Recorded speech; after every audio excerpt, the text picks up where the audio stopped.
Okay, welcome po sa inyong lahat. No? Pag-usapan natin tong total depravity of men. Okay, ito ay theology or doctrine under Calvinist view or Calvinist doctrine. Okay? Hindi ko sinasabi na ito yung tama. Hindi ko sinasabi din na ito yung mali.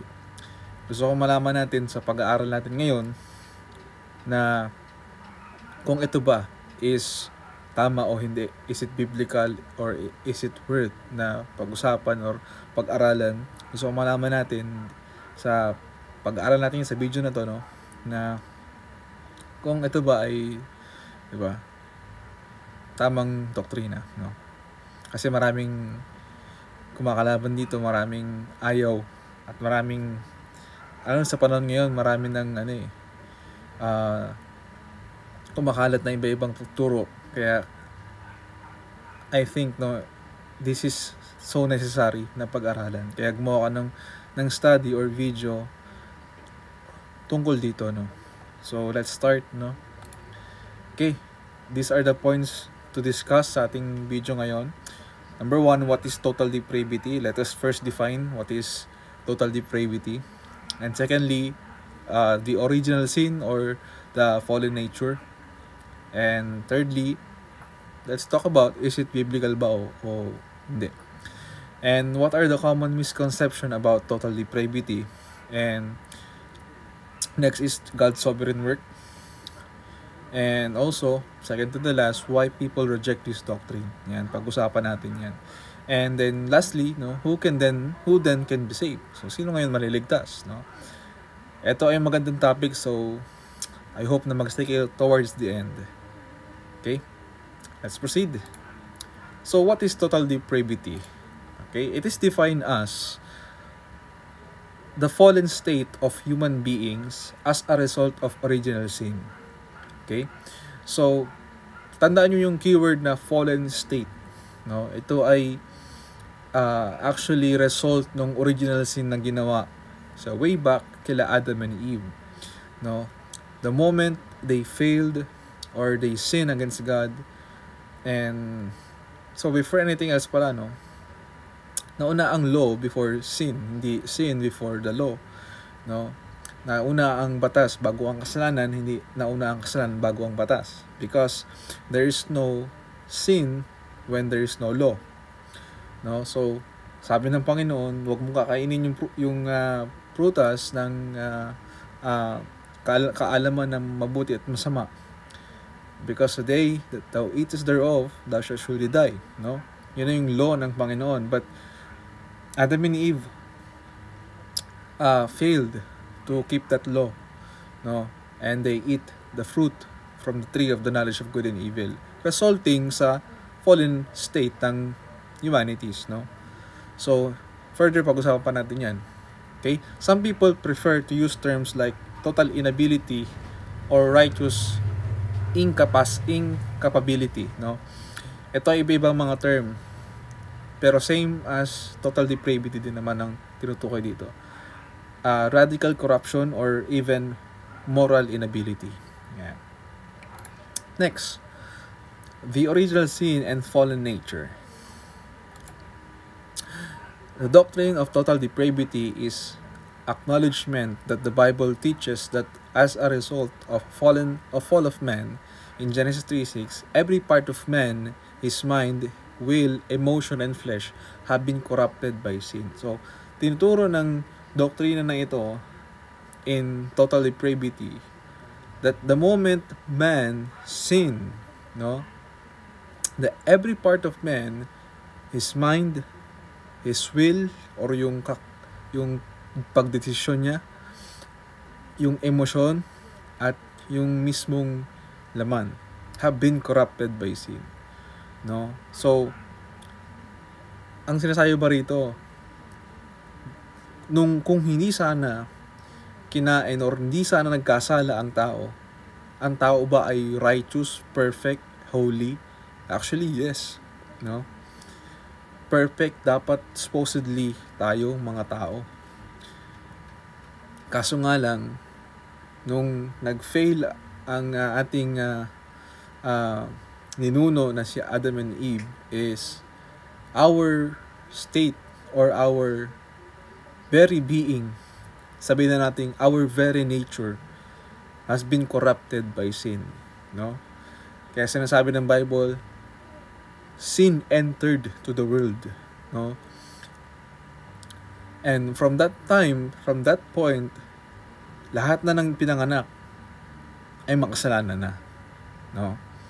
So, further explain pa natin yan, no? In other words, sin affect all areas of our being, including who we are and what we do, no? So, affected na daw ng sin, ng kasalanan, ang ating pinaka-being, ang pinaka-nature natin, at kung paano tayo magdedesisyon.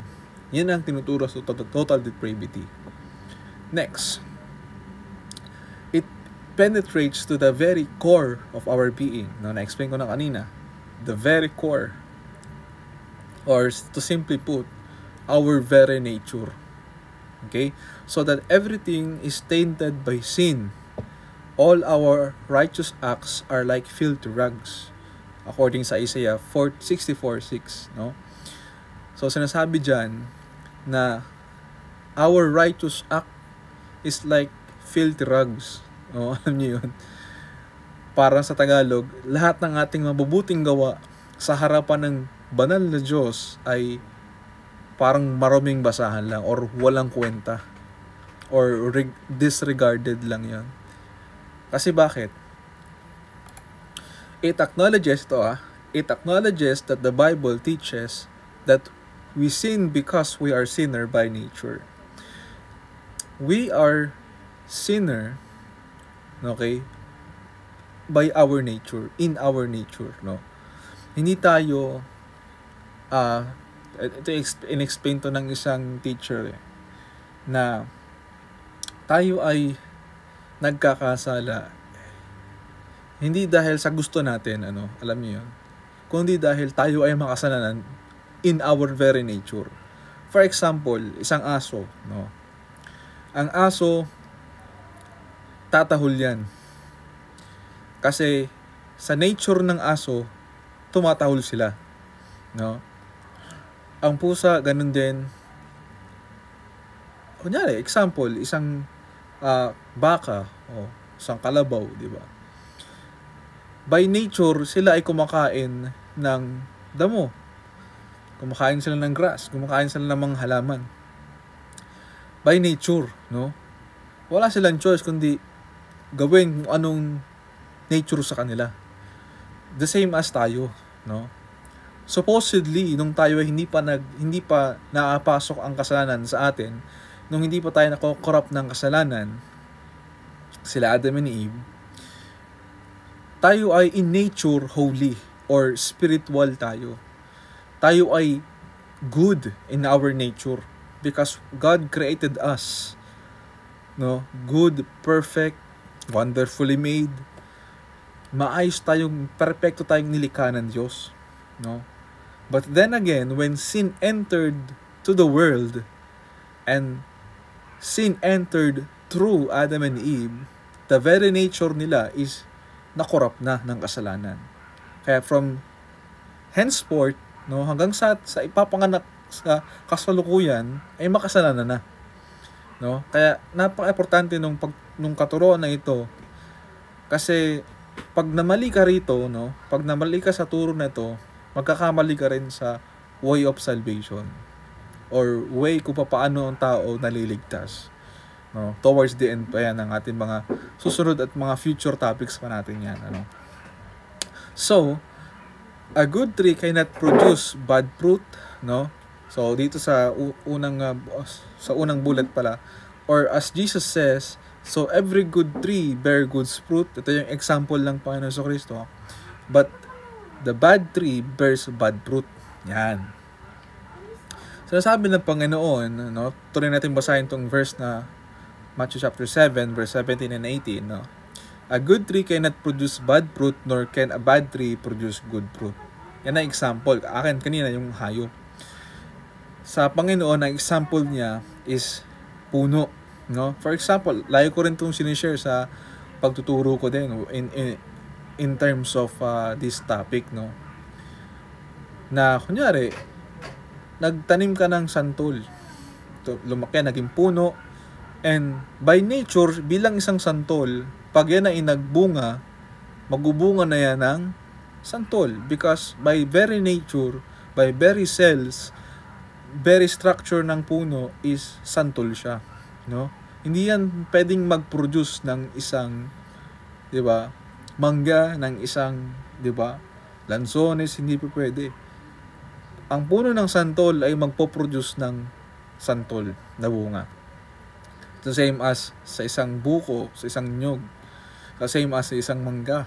Puno ng mangga ang bunga niyan. And the same thing din sa atin, idahalin tulad sa ating mga tao. In our nature, tayo ay mabuti, supposedly, nung di pa nakapakasok ang kasalanan. Therefore, yung ginagawa natin is good, no? And then, when sin entered in us, no, our nature has been corrupted. Nadumihan yung ating pinaka-nature na maganda sanang ginawa ng Panginoon.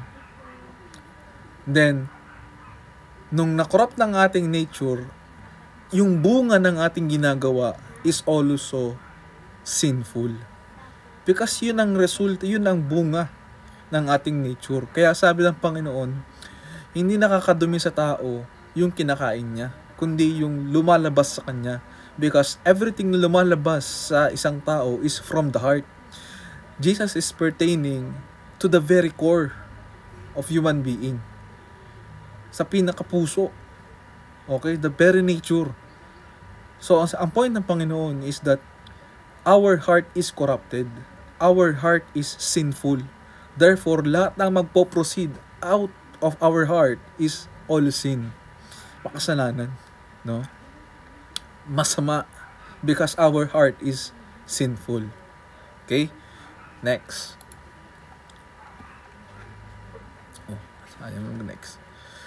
Next. Is it biblical? Okay? So, tapos na tayo sa ating introduction about total depravity. So, dito tayo sa pinaka kailangan nating i-point out. At yun ang mostly dapat masagot din sa tanong ninyo. Okay? Ito ba ay biblical? Okay, Kuya Paul. Biblical ba yan? Sige, alamin natin, no? Hindi ko sinasabing oo, hindi ko sinasabing hindi. Ito. Short answer is yes. Okay, wait.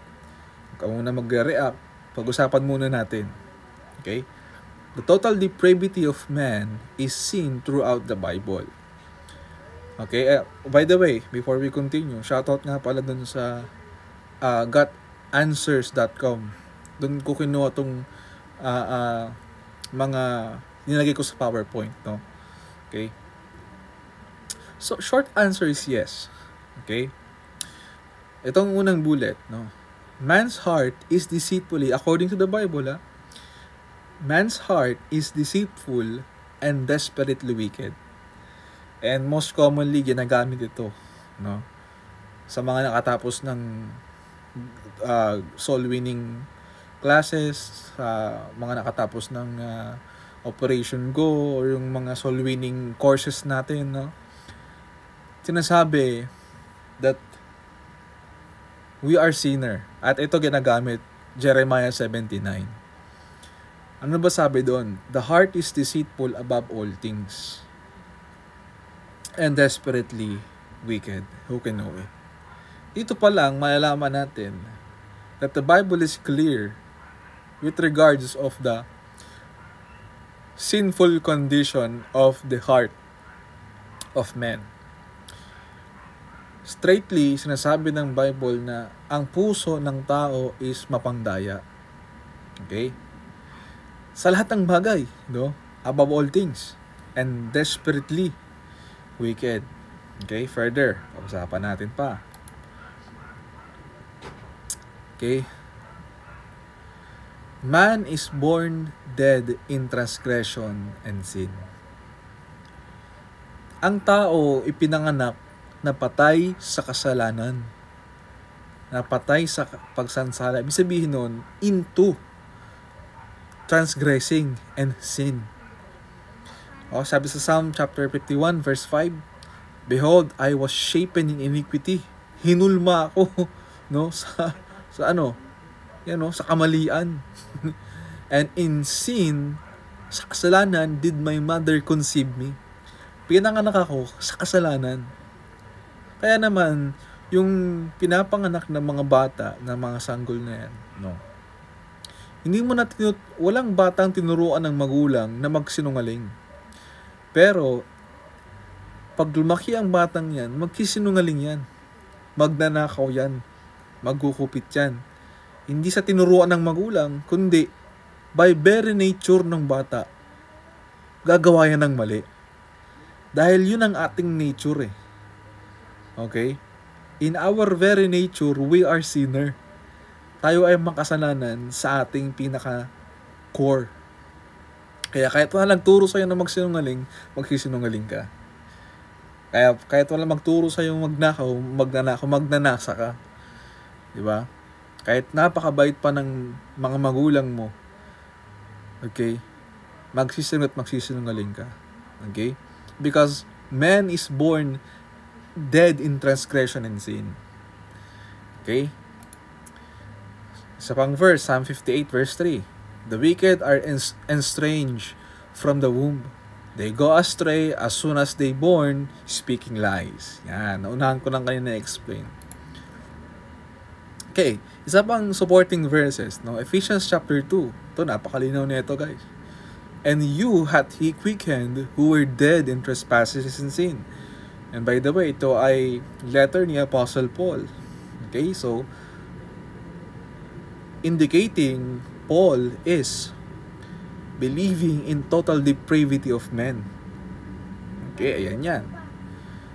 Verse 2, wherein in time past you walked according to the course of this world, according to the prince of the power of the air, the spirit that now worketh in the children of disobedience, among whom also we all had our conversation in time past in the lust of our flesh, fulfilling the desires of the flesh and of the mind, whereby by nature children of the wrath, even as others. Pinapakita sa mga verses na to that we are dead in trespasses and sin. Kasi si Paul, kausap niya rito ay mga believers sa Ephesian Church. Kaya sinasabi sa verse 2, noon, ganito kayo. Diba? So, Paul is saying that we are dead in sin. We are born sinful. We are living in sin. Ever since we're born. Nung nabuhay tayo, makasalanan na tayo. No? Okay?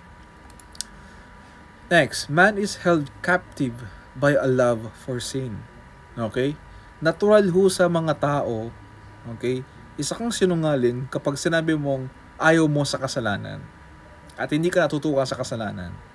No? Man is held captive by a love for sin. Sa Tagalog, gusto natin at mahal natin, gusto natin gumawa ng kasalanan. Gusto natin yan. Okay? Kaya kasi may tayong kasabihan, pag bawal, masarap. Diba? Kung ano yung bawal, yun ang gagawin. No? Kung ano yung hindi pwede, yun ang gagawin. Why? Because man is by nature love sin. Okay?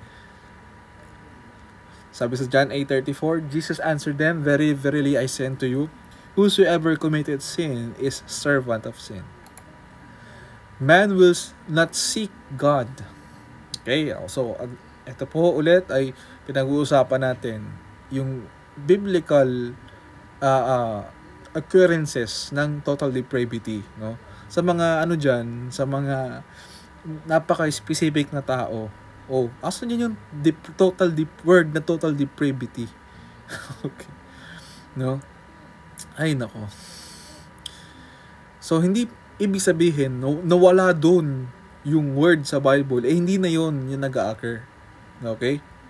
Bible is translated from different language, no? And Isa pa, hindi porket wala doon, hindi totoo. Pangalan mo nga wala sa Bible eh. Ibig sabihin, hindi totoo yun. Okay? Eh ako, pangalan ko nasa Bible, hindi totoo ako.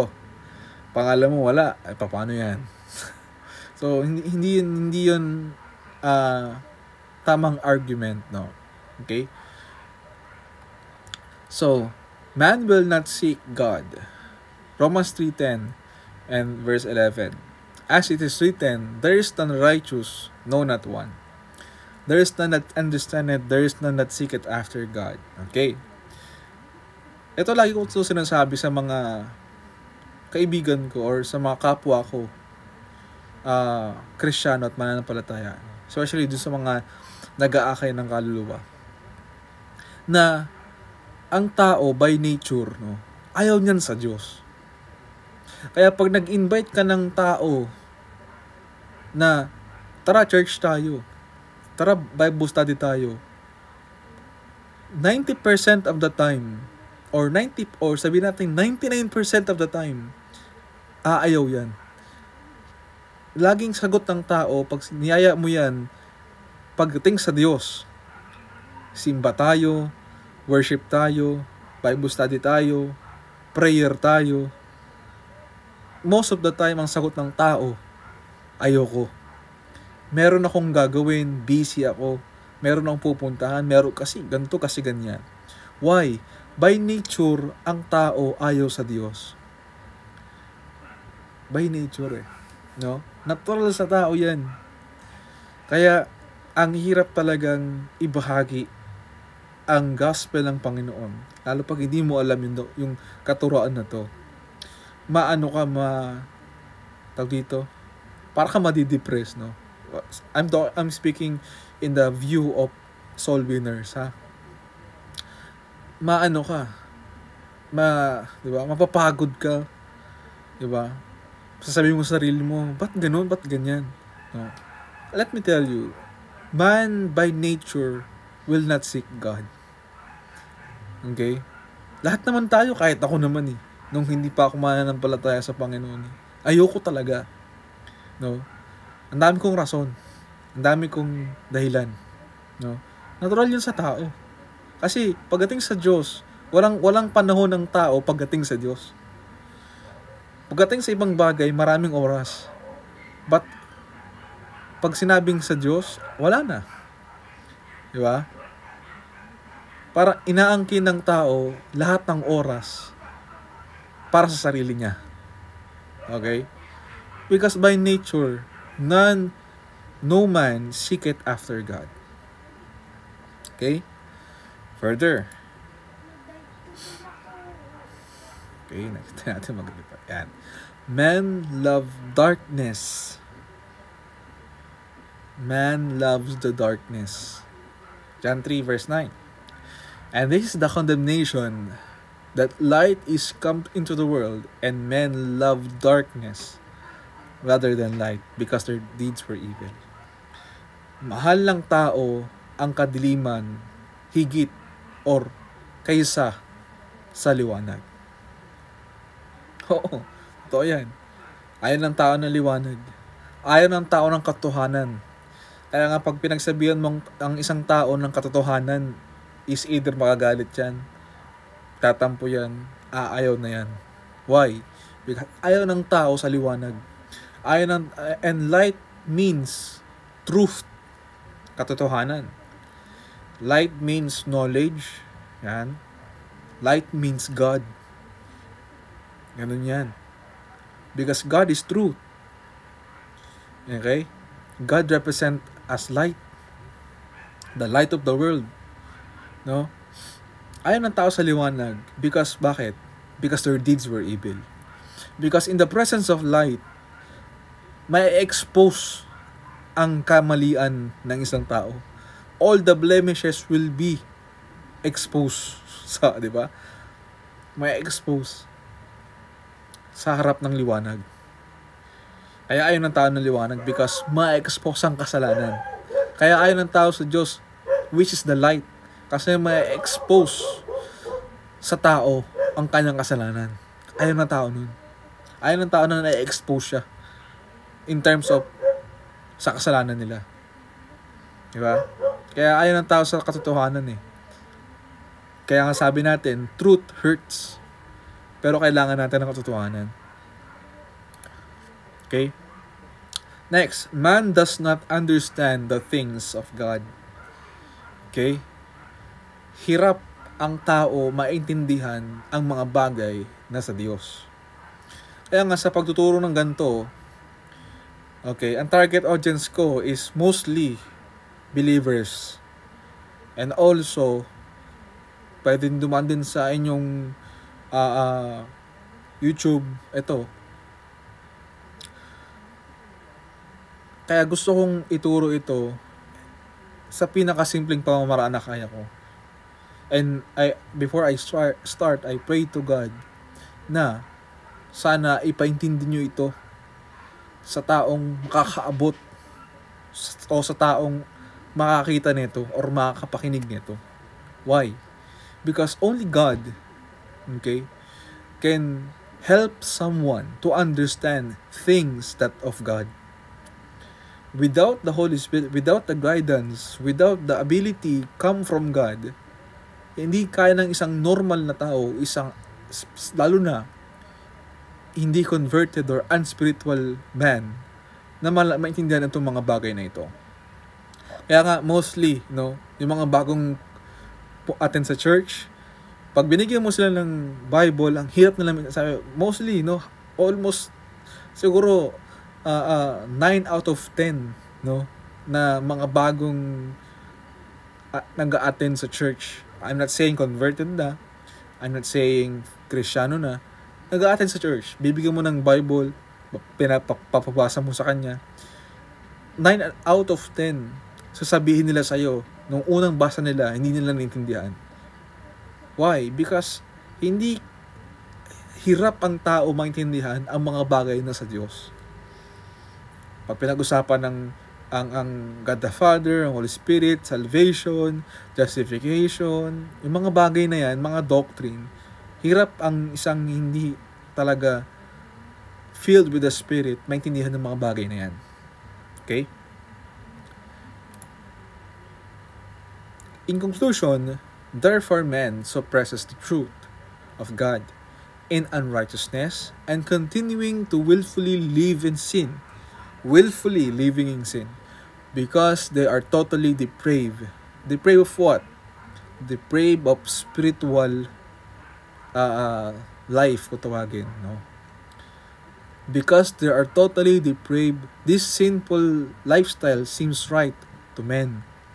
Kaya sa paningin ng tao, yung paggawa ng kasalanan ay normal because yun ang nature nila, no?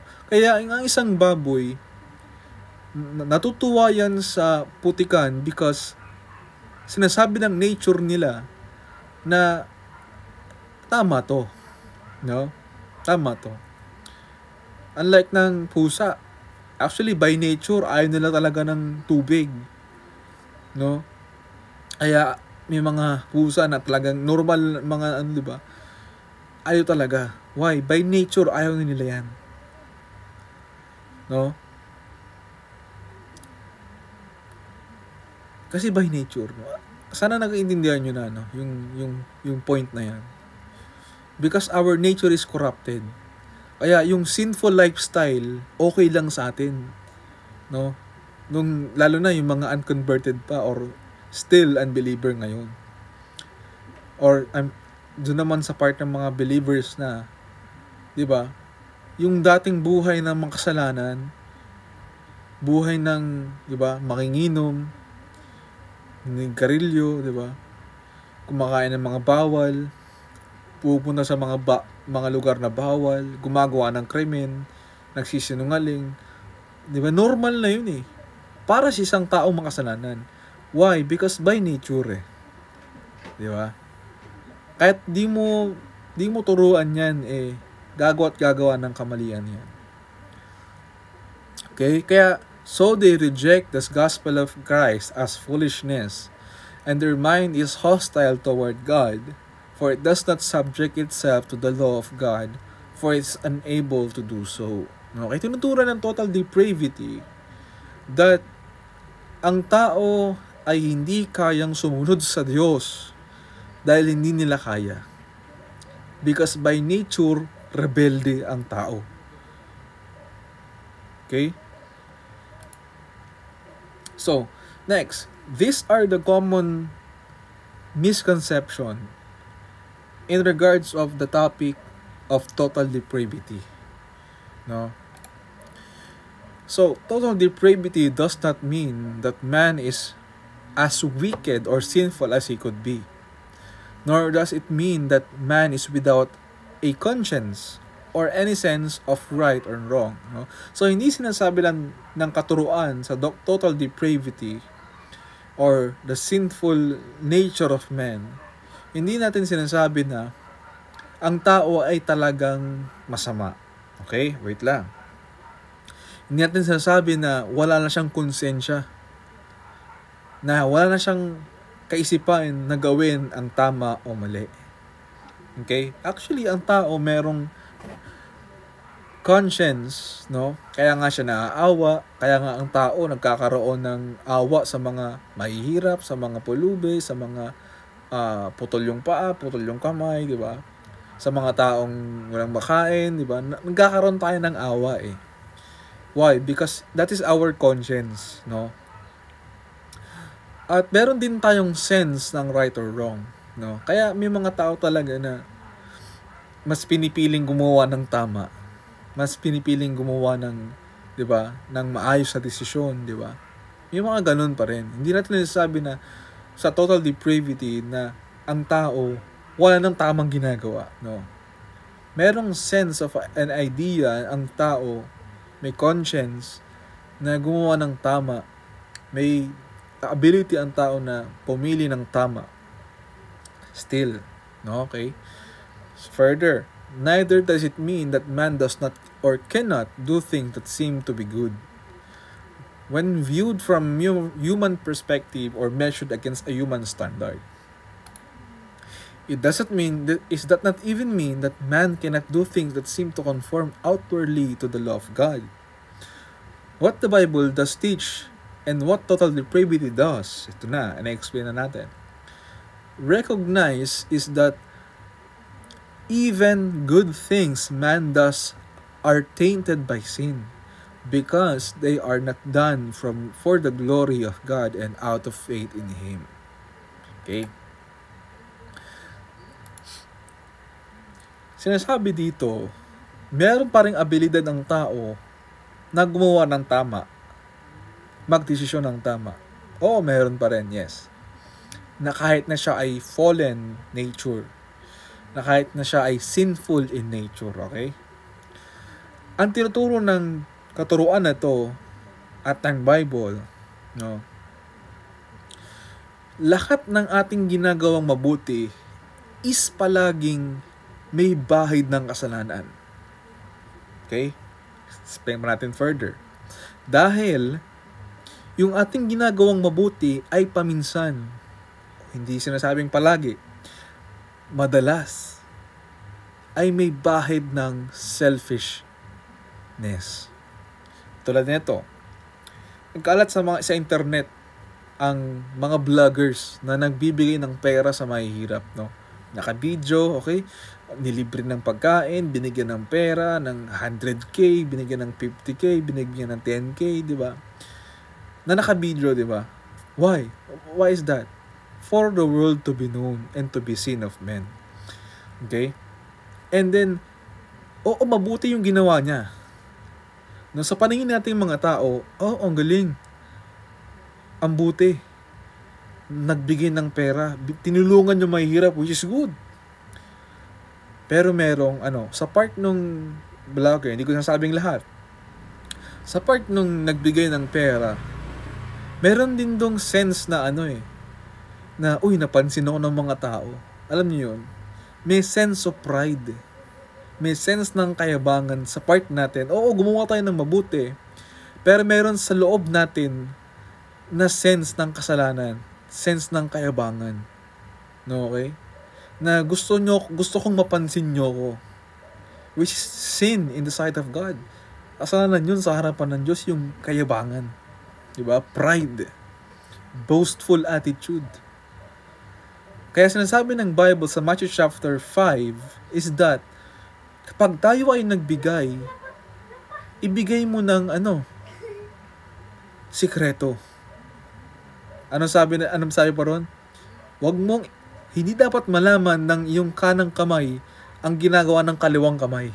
Or vice versa. Why? Because para wala tayong sense of pride. Okay? Para magbigay tayo ng tama sa puso natin. Katulad ng fasting, katulad ng pag-pray. Sabi ng Panginoon na hindi kagaya ng mga hipokritong mga Pariseyo na nagpipray sa labas para makita ng mga tao. Okay?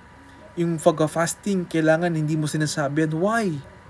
Para hindi ka kaawaan. Uy, pansinin nyo ako, ganyan. Alam mo yun, ang tao gumagawa ng mabuti, yes. Excuse me. Ang tao gumagawa ng mabuti yan. Pero, most of the time, laging merong sa likod nun, merong kasalanang tinatago. Gumagawa tayo ng mabuti para sa ganto.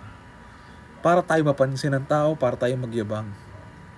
Nako, huwag na tayong magpalusot. Huwag na tayong magdahilan.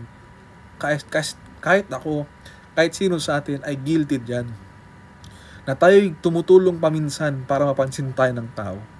O para masabihan tayong may kaya. Para masabihan tayo na, uy, dami mong pera. Di ba yun ang gusto nating marinig? No? Di ba minsan gusto natin yung pinupuri tayo ng tao?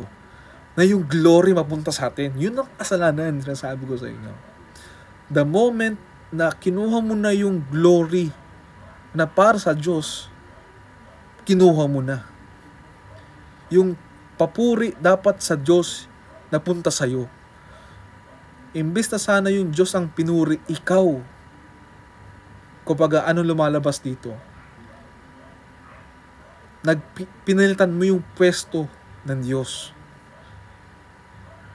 Diba? Yun ang minsan nasa likod nung pagbibigay natin eh. Kaya minsan sa church, gano'n nangyayari yan eh. Yung pagbibigay. Palakihan ng bigay. Why? To be seen of men. To be praised by men. Yeah. Oo, masakit pakinggan, di ba? Pero totoo yun. Di ba? Pinapalitan natin yung pwesto ng Diyos. Na dapat siya yun eh. Dapat siya yung pinupuri, pinagpapala ka ng Diyos. Oo. Pinagpala ng Diyos yung business mo. Pinagpala ng Diyos yung trabaho. Binigyan ka ng biyaya ng Diyos, ng pera ng Diyos. Okay? Binigyan ka niya ng kakayahan, talento, para di ba, kunyari, makagawa ka ng ganito. Kunyari, for example, lang kanta. Binigyan ka kakayahan kumanta. Di ba? Nagkaroon ka ng magandang income dahil binigyan ka ng Diyos ng talentong kumanta. Or magluto, or anything else, no? Gumawa ng mag-construction, mag-build, mag-drawing. Ano mang kakayahan na meron ka, or skill na meron ka, na binigay ng Diyos sa'yo, at pinagpala ka dahil doon sa kaya na yun. Tapos tumulong ka sa iba. At imbes na Diyos ang papurihan mo, sarili mo, ang nilagay mo sa spotlight. Diba? Yun. Gumagawa tayo ng mabuti. Pero yung dapat glory na para sa Diyos, kinukuha natin sa paggawa natin ng mabuti. Kaya sinasabi na, concluded ng Bible, there is none righteous, no, not one.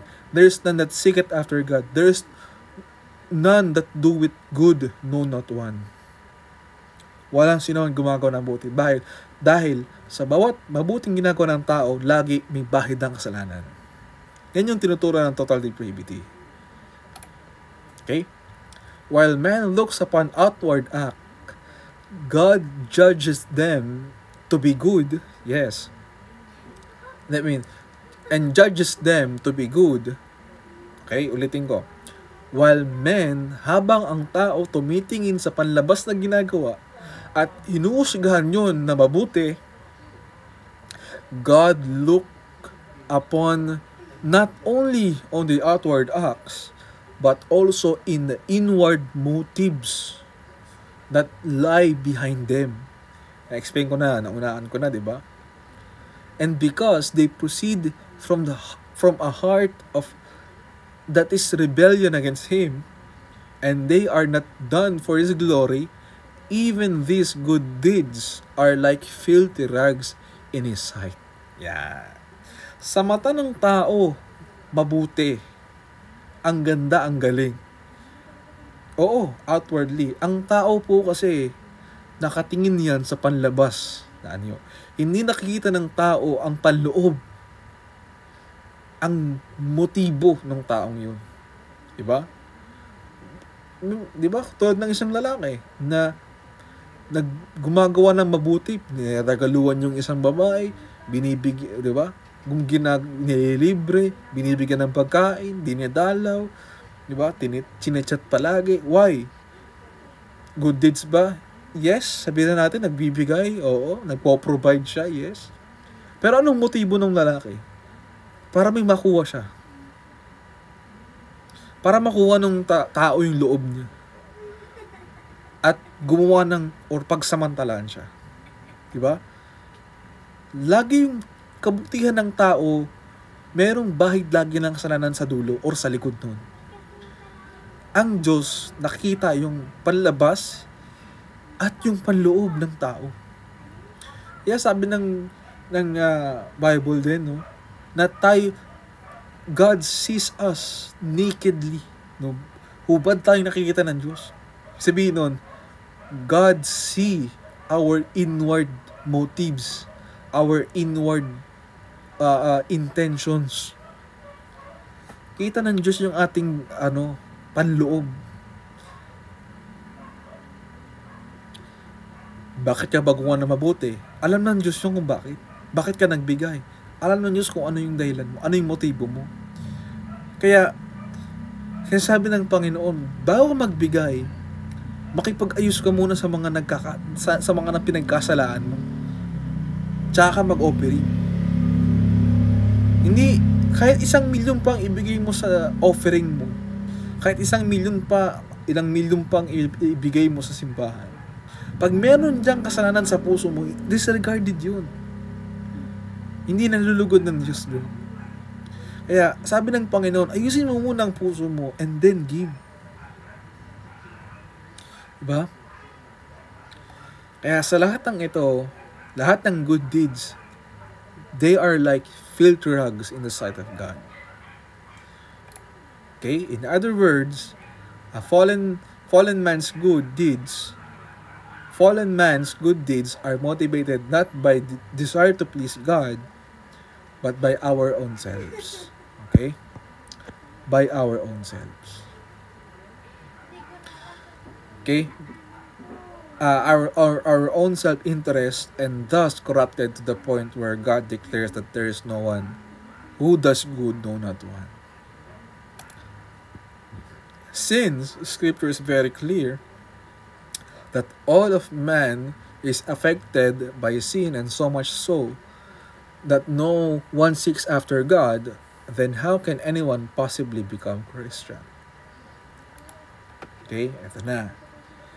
We are down to our, siguro, our, 7 slides lang to, guys.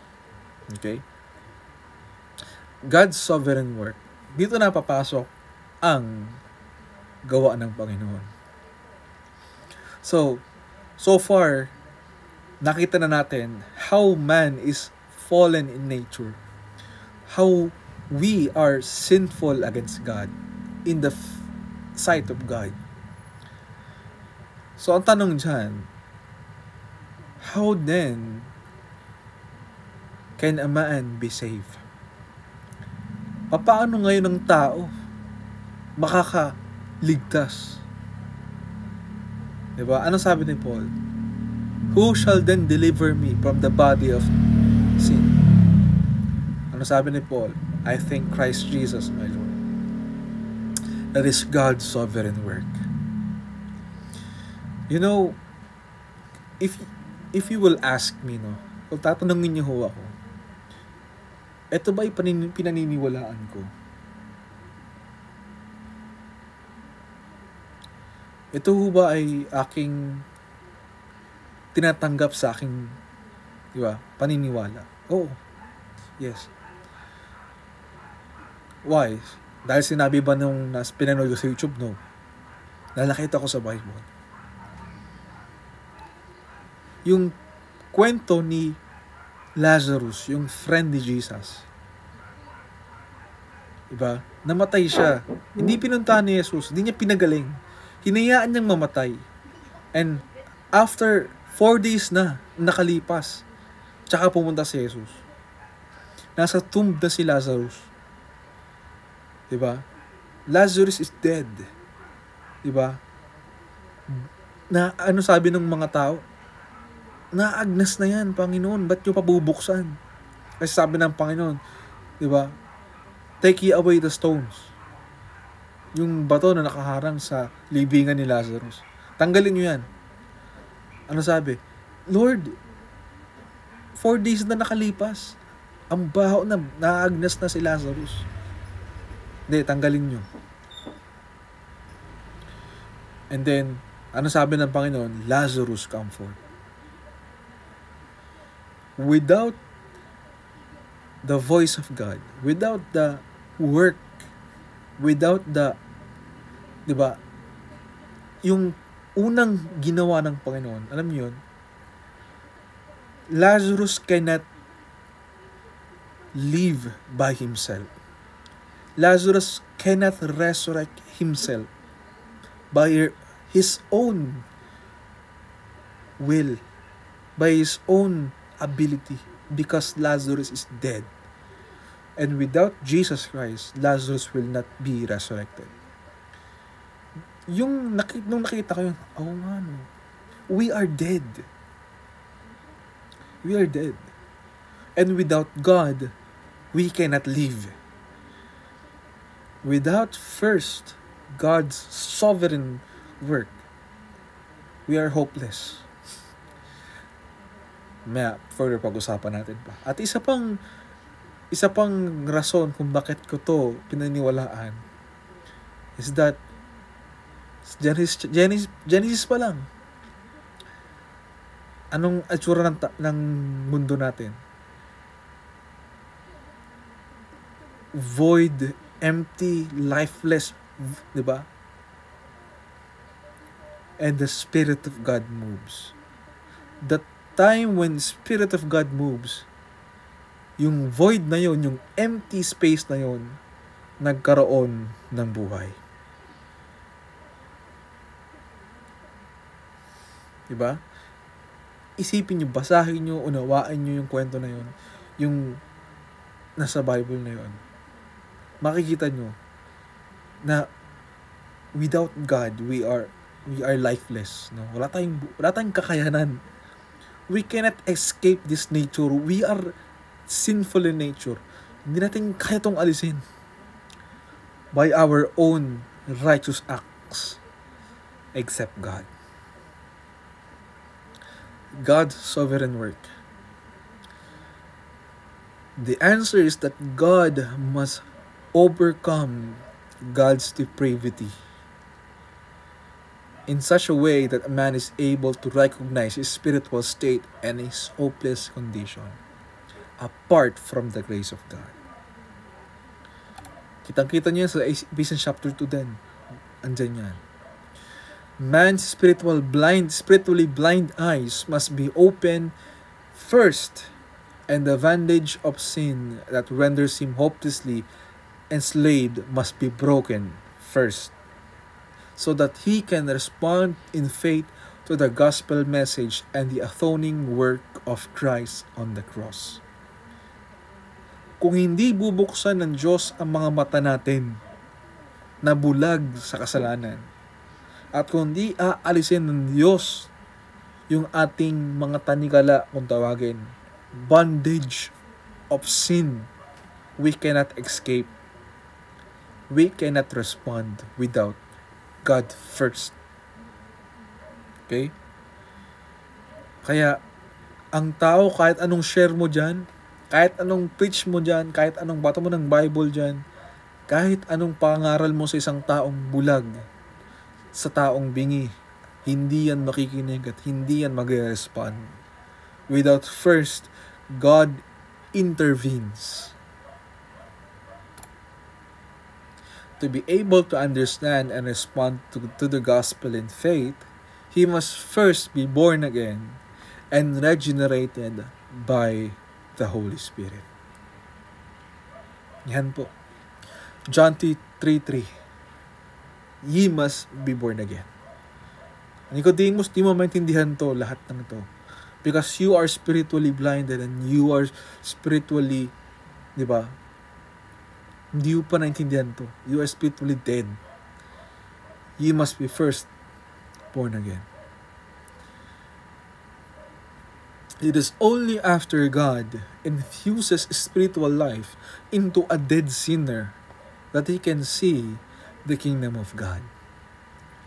Kailangan muna siyang mabuhay spiritually before he can see, he can respond. Si Lazarus patay. Wala siyang kakayanan magsalita. Wala siyang kakayanan mag-decide because he's dead. Without the life from Christ, Lazarus is dead.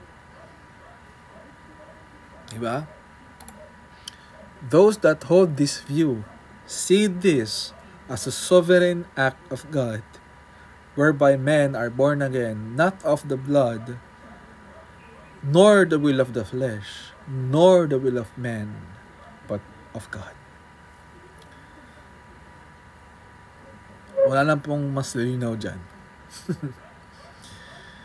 We are fallen in nature. We cannot do right by our own selves. Every good deeds na ginagawa ho natin ay laging tainted by sin. So our answer must be, who shall deliver me from the body of this flesh, no? Sinful flesh, this body of death. Only God. Only the divine intervention, through divine intervention, through the sovereign work of God lang po, natin kaya yan by our own selves. Okay? Second to the last, why people reject this doctrine. Bakit? Di ba, nakita mo na. Oo nga no, biblical, andyan lahat yan. But why people still reject this doctrine? The doctrine of total depravity will destroy the hopes of those who place their faith in any type of work-based system.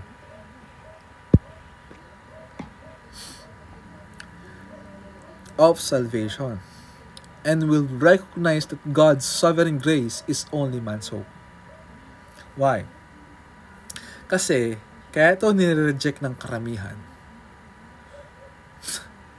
Because the doctrine of total depravity destroys the work-based system of salvation.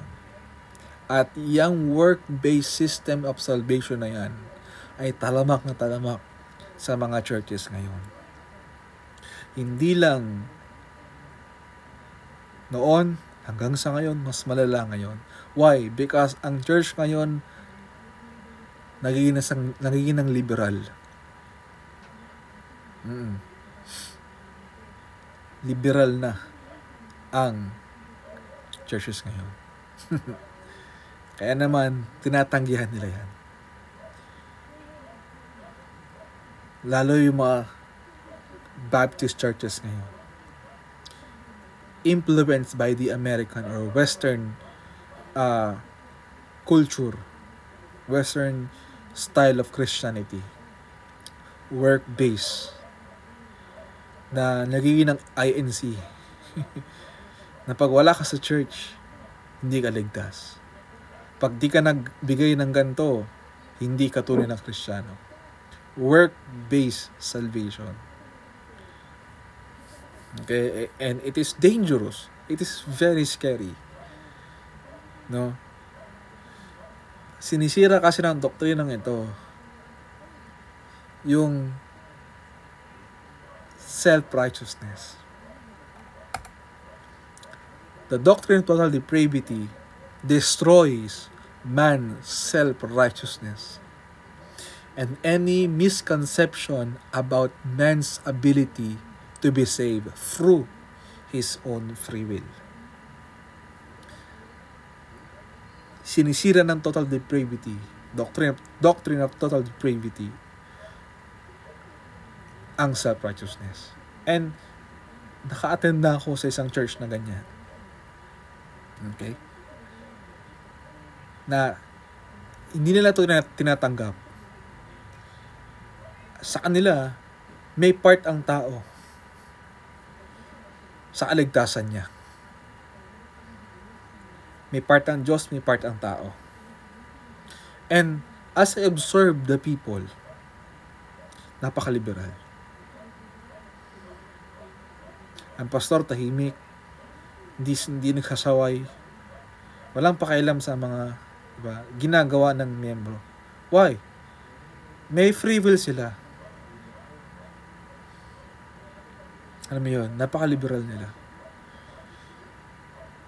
And ito yung mga tao na hindi nakaka-appreciate ng grace ng Panginoon. Pag hindi mo to tinanggap, no, yung doctrine of total depravity, you will never, ever fully understand the grace of God. Hindi mo maintindihan or mauunawaan ang grace ng Panginoon. And even the unconditional love of God. Bakit? Kasi kailangan may gawin ka para ligtas ka ng Diyos eh. Yun yung turo eh. Di ba? Kailangan magsimba ka ng ganito para maligtas ka. Alam mo yun? Kailangan ganito. Like sa Catholicism. Di ba? Sakramento. Kailangan yung Eucharist. Kailangan kumpil. Kailangan, di ba? Communion. Di ba? Kaya gano'n. Di ba? May mga kailangan munang gawin para maligtas ka, no? Eto kung ang basihan ng kaligtasan ay paggawa ng mabuti, wala sa ating maliligtas. Di ba? Ganun kasimple. Because wala sa ating gumagawa ng mabuti. Wala sa ating gumagawa ng pure goodness. Wala. Yun yung conversation ng Panginoon sa Kristo doon sa sinabing, ginawa ko na tong 10 commandments na to mula bata ako. Ano sabi niya ng Panginoon sa Kristo doon sa lalaking yun? One thing thou lackest. Sell everything thou hast, which thou hast, and give to the poor, and then come and follow me. Anong reaction ng lalaki? Tumalikod. Walk away, grieved, because he had many possessions. Pwede mong gawin yung buong batas eh. Pero may magkukulang ka ng isa. At sinasabi ng Bible, kahit na gawin mo yung buong batas at magkamali ka sa isa, you are guilty of all the law. And then, sino yung exempted sa atin? Wala, di ba? So, kung ang basihan pala ng kaligtasan ay paggawa ng mabuti, wala sa ating maliligtas. We are all condemned to hell. Kaya kung na-appreciate, kung naintindihan mo to, you will thank God because of His work. O, di ba? Yung glory ngayon, hindi sa atin, kundi nasa Diyos na.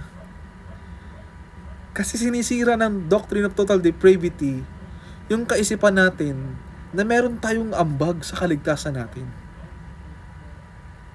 Di ba? Wala eh. Wala tayong ambag sa kaligtasan natin. Let us end in this part. It leaves one asking the same question. Who can be saved? Sino ngayon maliligtas? The answer remains the same. Jesus beheld them and said unto them, with men, this is impossible. But with God, all things are possible. And nakakatawa isipin, no? Because this passage is most commonly used sa usapang prayer. But this verse is speaking about the salvation of men. This thing, basahin mo yung buong chapter na yan, kung anong topic na pinag-usapan. Dito pinag-usapan yung rich young fool.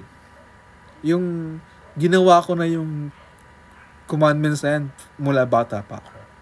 Dito yan. Kaya napatanong yung kasi sabi ng Panginoon, how hard is it for a rich man to enter to the kingdom of God? It is easier for a camel to go through the eye of the needle than for a rich man to enter to the kingdom of God. Ang sabi ng mga disciple, then?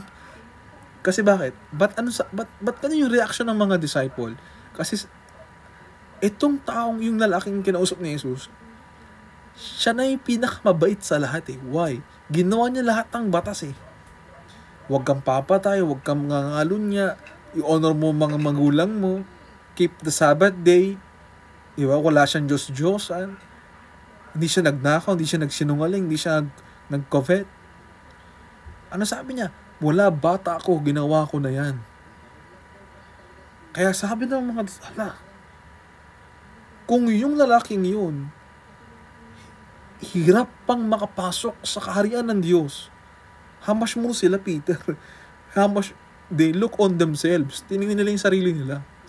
Kung yung taong ginawa na ngayong batas mula pagkabata pa, na buong buhay niya, dinedicate niya sa pagtutupad ng batas na yon, nahihirapan pang pumasok sa kaharian ng Diyos. How much more kami? Looking to themselves. Diba? Knowing their sins. Tinanong nila si Jesus, Panginoon, kung yun nahirapan, sino maliligtas? Kapwa nila, alam nila yung kasalanan ng bawat isa. Alam niya yung pagkakamali ng bawat isa. Nakikita nila yung kanilang kasalanan. Kung yun na medyo perfecto na nga sana, may kulang na lang na isa. Sila na napakaraming pagkukulang. Tayo na napakaraming pagkukulang. Paano maliligtas? Kung yung isa na lang nagkulang, mapatanong tayo sa Diyos, who then can be saved? Sagot ng Panginoon sa kanila at sa atin. Sorry kasi andito yung tinatry ko pang tumingin dun sa camera dito.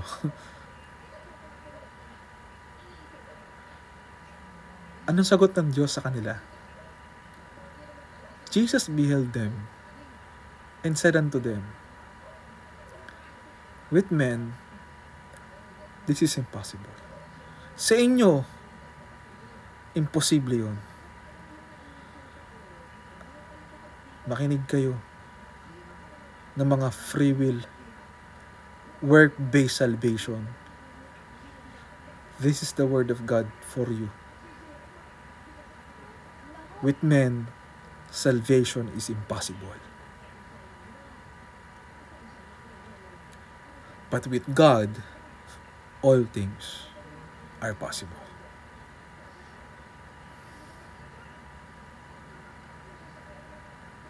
And that's end our topic of total depravity. You see yourself sinful in nature, fallen, corrupted in our very core. Even our good deeds are filthy rags before the sight of God. Who then can be saved? Your work-based salvation will fail you.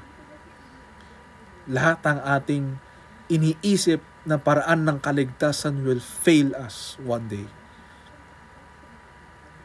Except those people who turn their faith on God.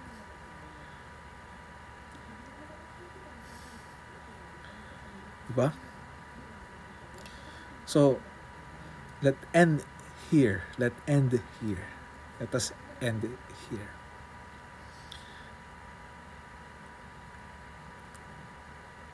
Look to yourself.